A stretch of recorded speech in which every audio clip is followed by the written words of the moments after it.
এই দলটা একটা অসভ্য বর্বর মূর্খ দল। মন কি বাত শুধু বলে, আর ভারতবাসীর মন কি বাত সেটা শোনার ধৈর্য নেই। একটা স্বৈরতন্ত্রী সরকার, যার এখন দুটো স্ক্র্যাচ নিয়ে হাঁটছে। একটা স্ক্র্যাচের নাম হচ্ছে নীতিশ কুমার, আর একটা স্ক্র্যাচের নাম হচ্ছে চন্দ্রবাবু নাইডু। মুখ্যমন্ত্রীকে 5 মিনিট বাদে মাইক বন্ধ করে দেওয়ার অর্থ বাংলার মানুষের কণ্ঠ রোধ করার প্রচেষ্টা। বাংলায় বারবার করে বিজেপি ধাক্কা খেয়েছে, এবারও প্রায় শেষ হয়ে যাচ্ছিল।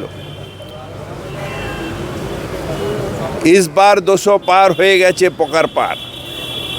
তাই সেই অপমানের যন্ত্রণায় মুখ্যমন্ত্রী বললে তাদের যে মনের মধ্যে যে অন্যায় বোধটা আছে, যে বাংলাকে বঞ্চনা করছে, বাংলার মানুষকে টাকা আটকাচ্ছে, গরিব মানুষের 100 দিনের টাকা আটকাচ্ছে, আবাসের টাকা আসছে, জিএসটির টাকা আটকাচ্ছে, বাংলার মানুষকে বঞ্চনা করছে, সেই অপরাধ বোধটাতে তারা লজ্জিত হবে। সেই জন্য মুখ্যমন্ত্রীকে বলতে দেয়নি। এই পাস আমরা করেছি এক্ষুনি অ্যাসেম্বলিতে, এবং তীব্র ভাষায় এর প্রতিবাদ জানাই।